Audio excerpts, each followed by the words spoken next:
আল্লাহকে পাওয়ার জন্য কোথাও যাওয়ার প্রয়োজন নেই বা কাউকে ধরাও আবশ্যক নয়।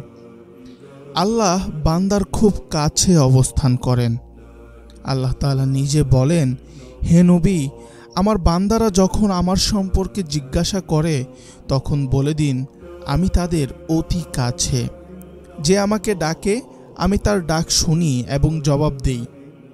কাজেই আমার আহ্বানে সাড়া দেওয়া ও আমার উপর ঈমান আনা তাদের একান্ত কর্তব্য। একথা আপনি তাদের শুনিয়ে দিন, হয়তোবা তারা সত্য সরল পথের সন্ধান পাবে। দ্ব্যর্থহীন কথা, আল্লাহর সাথে বান্দার সম্পর্ক প্রত্যক্ষ। সব প্রয়োজন তার কাছেই নিবেদন করতে হবে।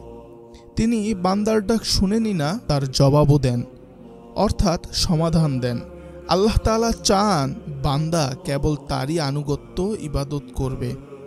আল্লাহ তার রাসূল সাল্লাল্লাহু আলাইহি ওয়াসাল্লামকে বলে দিয়েছেন তার এ কথা প্রচার করে দিতে, যাতে তারা শিরিক থেকে মুক্ত হয়ে সঠিক পথের সন্ধান পায়। আল্লাহকে পাওয়ার সহজতম উপায় হলো তার বান্দাদের সাথে সদাচরণ করা। মনে রাখতে হবে, মানুষ শুধু আল্লাহর বান্দা নয়, সাথে সাথে আল্লাহর প্রতিনিধি। আমরা প্রতিনিধির মর্যাদা বুঝি। সরকারি কর্মকর্তা কর্মচারী সবাই সরকারের প্রতিনিধি। সরকারি কর্মকর্তা কর্মচারীর কাজকর্মে বাধা প্রদান সরকারের বিরোধিতা হিসেবে বিবেচনা করা হয়। পুলিশ প্রায়ই তাদের বিরুদ্ধে মামলা করে থাকে। তাই আল্লাহর প্রিয় বান্দা হতে হলে তার পুরো সৃষ্টির সাথে সদাচরণ করতে হবে। সদাচরণ প্রসঙ্গে আল্লাহর বাণী, নিশ্চিত ধ্বংস তাদের জন্য যারা মানুষের সামনাসামনি গালমন্দ করে ও পেছনে দোষ প্রচার করে। এদের শাস্তির কথা বলা হয়েছে যে তাদের হুমাতায় নিক্ষেপ করা হবে। আর হুমাতার পরিচয় দেওয়া হয়েছে যে আল্লাহর আগুন প্রচণ্ডভাবে উত্তপ্ত ও উৎক্ষিপ্ত। একটু গালি দিলে অথবা অসাক্ষাতে নিন্দাবাদ করলে যদি এ পরিণতি হয়, তাহলে যারা গুম, খুন ও মামলা মোকদ্দমা দিয়ে মানুষকে জেল জুলুম ও নানাভাবে কষ্ট দেয়, তাদের পরিণতি কি হবে? আসলে আল্লাহর দয়া অনুগ্রহের শেষ নেই। তিনি অপেক্ষা করেন তার বান্দারা ফিরে আসে কিনা। ঈমানদার বান্দাদের কষ্ট দেওয়া আল্লাহর কাছে অসহনীয়। আল্লাহর বাণী, যারা ঈমানদার নরনারীকে কষ্ট দেয় তারপর তাওবা করে না, তাদের জন্য রয়েছে জাহান্নামের আযাব, আছে ভস্ম হওয়ার শাস্তি। অতঃপর তারা তাওবা করে না। এই উক্তিটির মধ্যে একজন জালেম আল্লাহর কাছে ক্ষমা আশা করতে পারে যদি সে অনুতপ্ত হয়ে ফিরে আসে। আমাদের স্মরণে রাখা আবশ্যক, কোনো মুসলিম দ্বারা কেউ কষ্ট পাবে সেটি অকল্পনীয়। বরং মানবজাতির কল্যাণ সাধনের লক্ষ্যে মুসলিম জাতির উদ্ভব হয়েছে। আল্লাহর বাণী, তোমরা সর্বোত্তম জাতি। সমগ্র মানব জাতির কল্যাণে তোমাদের বের করে আনা হয়েছে।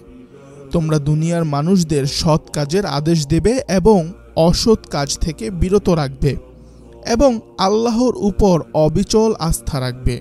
এই আয়াতের মাধ্যমে বোঝা যায় মুসলিমদের শ্রেষ্ঠত্বের মূলে রয়েছে মানুষের কল্যাণ সাধন এবং সৎ কাজের আদেশ ও অসৎ কাজ থেকে বিরত রাখার নির্দেশ প্রদানের মধ্যে। সৎ কাজের আদেশ ও অসৎ কাজ থেকে বিরত রাখা তাদের পক্ষে সম্ভব যারা নেতৃত্বের আসনে থাকে। এই আয়াতের মাধ্যমে উপলব্ধি করা যায় যে আল্লাহ তার সর্বোত্তম বান্দাদের মুসলিম বিশ্ব নেতৃত্বের আসনে দেখতে চান। তাই বলা যায় রাজনৈতিক নেতৃত্ব আসে লড়াই সংগ্রামের মধ্য দিয়ে। আল্লাহর সব নবী রাসূলকে সমসাময়িক রাজশক্তির বিরুদ্ধে দাঁড় করিয়েছেন। কালিমায়ে তাইয়্যিবা লা ইলাহা ইল্লাল্লাহ এক বিপ্লবাত্মক স্লোগান। সব নবী রাসূলই একই কালিমার দাওয়াত দিয়েছেন। কালিমার দাবি হলো আল্লাহর আনুগত্য করো এবং তাগুত অস্বীকার করো। তাগুতকে অস্বীকার করার মানে নিরন্তর সংগ্রাম চালিয়ে যাওয়া। সর্বোত্তম চরিত্রের অধিকারী নবী রাসূলদেরকে কোনো তাগুত সহ্য করতে পারেনি। নমরুদ সহ্য করেনি ইব্রাহিম আলাইহিস সালামকে, ফেরাউন সহ্য করেনি মুসা আলাইহিস সালামকে, হযরত মুহাম্মদ সাল্লাল্লাহু আলাইহি ওয়াসাল্লামকে সহ্য করেনি আবু জেহেল ও আবু লাহাবরা। দুনিয়ার ইতিহাস হলো হক ও বাতিলের দ্বন্দ্ব, সংগ্রামের ইতিহাস। মহান আল্লাহর বাণী, আর সংগ্রাম করো আল্লাহর পথে হক আদায় করে। তিনি দুনিয়ার নেতৃত্বের জন্যে তোমাদের মনোনীত করেছেন এবং দ্বীনের ব্যাপারে কোনো সংকীর্ণতা রাখেননি। কুরআনের অসংখ্য জায়গায় জিহাদ ফিসাবিলিল্লাহ প্রসঙ্গে বলা হয়েছে। এখানে বলা হয়েছে হক আদায় করে, অর্থাৎ নিজের জ্ঞান, জান, মাল উজাড় করে দিয়ে নিজেকে পরিপূর্ণভাবে আল্লাহতে সমর্পণ করে। আল্লাহ মুসলমানদের সর্বোত্তম জাতি হিসেবে আখ্যায়িত করেছেন। সর্বোত্তম জাতি হওয়া তখনই সম্ভব যখন তাদের হাতে সমাজ ও রাষ্ট্রের নেতৃত্ব থাকে এবং মানুষ সেখান থেকে শুধু কল্যাণ লাভ করে এবং সমাজ থেকে সব ধরনের পাপাচার দূর হয়। মুসলমান আল্লাহর বাছাই করা বা মনোনীত বান্দা। আল্লাহ সমাজের নেতৃত্ব তার এ মনোনীত বান্দাদের হাতে দিতে চান। সেখানে শর্ত হলো ঈমানের দাবিতে সত্যবাদী হতে হবে ও নেক আমলে ভূষিত হতে হবে। এখানে নেক আমল অর্থাৎ নফল ইবাদত বন্দেগীতে শুধু পারদর্শী হওয়া নয়, বরং সততা, বিশ্বস্ততা, আমানতদারিতা, প্রতিশ্রুতি পালন, সৃষ্টির প্রতি সদাচরণ সহ বহুবিধ মানবিক গুণের অধিকারী হওয়া। এগুলো হলো মৌলিক মানবীয় গুণ। এসব মানবীয় গুণাবলী কোনো একটি জাতিগোষ্ঠী অর্জন করতে পারলে তাদের রোখার সাধ্য কারো থাকে না। আল্লাহ বলেছেন তার দ্বীনের মধ্যে কোনো সংকীর্ণতা নেই।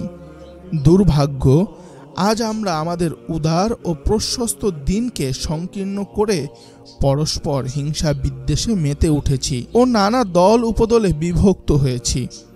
আল্লাহ আমাদেরকে সঠিক উপলব্ধি দান করুন। আমিন।